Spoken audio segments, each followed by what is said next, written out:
जय भवानी. महाराष्ट्राचा आराध्य दैवत छत्रपती शिवाजी महाराजांना वंदन करून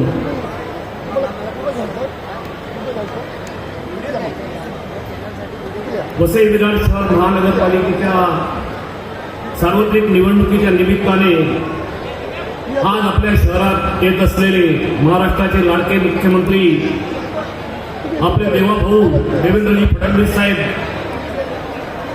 या मंचावर उपस्थित महायुतीचे सर्व सन्माननीय आमदार खासदार आणि नेते मंडळी,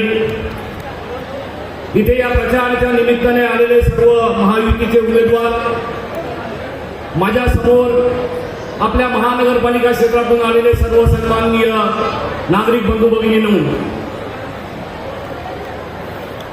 या ठिकाणी आपण लोकसभेमध्ये आपला खासदार मोठ्या मताधिक्याने निवडून दिलेला आहे आणि आपले खासदार तिकडे मोठ्या जोमाने आपल्या भागातल्या समस्या लोकसभेमध्ये मांडतात आणि आपल्या इथे प्रश्न सोडवण्याचा प्रयत्न करतात हे आपण पाहिलेलं आहे.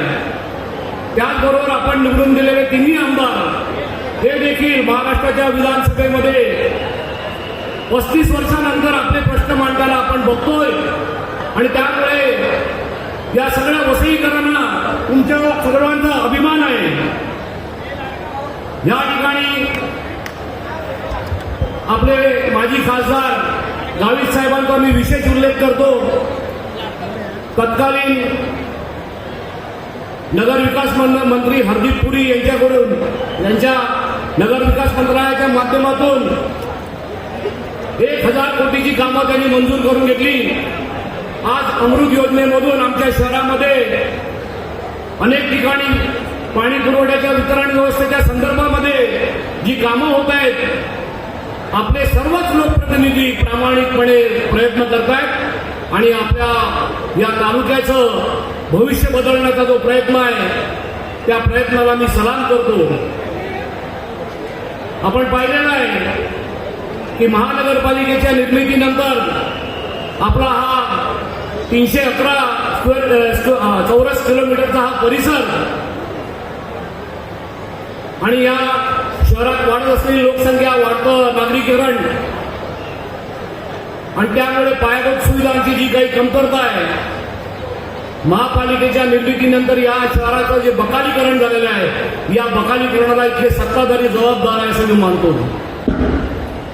या शहराचा जर कायापालट आपल्याला करायचा असेल, या शहराचा चेहरा मोहरा बदलायचा असेल तर आपल्याला या महापालिकेत देखील आपल्या महायुतीचे उमेदवार निवडून द्यावे लागतील. या ठिकाणी कार्यकर्त्याशी संवाद साधण्यासाठी आमचे नेते, शिवसेनेचे मुख्य नेते एकनाथ शिंदे साहेब आले होते. शिंदे साहेबांकडे मी काही मागण्या केल्या आणि त्या शिंदे साहेबांनी आपल्या सगळ्यांच्या साक्षीने मान्य केलेल्या आहेत. इथे आपल्याला कल्पना आहे की या शहरामध्ये अनधिकृत घरामध्ये राहणारी बरीच लोक आहेत आणि या लोकांना धमकावण्याचा एक प्रयत्न होतोय. वेगळ्या वेगळ्या माध्यमातून तुम्हाला विस्थापित केलं जाईल, तुम्हाला घराबाहेर काढलं जाईल, तुमची घरं तुटतील असा अपप्रचार होतोय. आज महाराष्ट्राचे मुख्यमंत्री या शहरात येत आहेत. भारतीय जनता पक्षाचे प्रदेशाध्यक्ष रवी चव्हाण साहेब देखील येत आहेत. आपले सर्व खासदार आमदार इथे उपस्थित आहेत. मला खात्री आहे की आमची जी घरं आहेत या घराला जी शास्ती लागलेली ती शास्ती देखील माफ होईल. त्याचबरोबर ओसी नसलेल्या घरांच्या बाबतीत देखील हे शासन निर्णय घेईल आणि या शहरामध्ये जी विकासाची कामं आपल्याला करायची आहेत ती कामं देखील होतील. आणि म्हणून तुम्ही पाहिलं असेल की मागच्या विधानसभेमध्ये जे एकमेकाबद्दल शिव्या देत होते, एक कोण कोणाला भ्रष्टाचारी म्हणत होते तर कोण कोणाला खंडणीखोर म्हणत होते, महाराष्ट्राच्या विधानसभेमध्ये तत्कालीन आमदारांनी इथले जे उमेदवार आहेत 16 मधले त्यांच्या चौकशीची मागणी केली होती आणि आज ते त्यांचे उमेदवार आहेत. म्हणजे जमाना बदला तर तो केवढा बदला.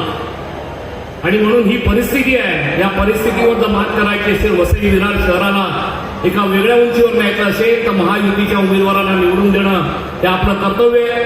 मला कल्पना आहे की बरेच वक्ते बोलणार आहेत, मुद्दे बोलण्यासारखे खूप आहेत, परंतु एकच मुद्दा घेतो. या शहरामध्ये जे फेरीवाले आहेत ते फेरीवाल्यांचा देखील प्रश्न गहन आहे.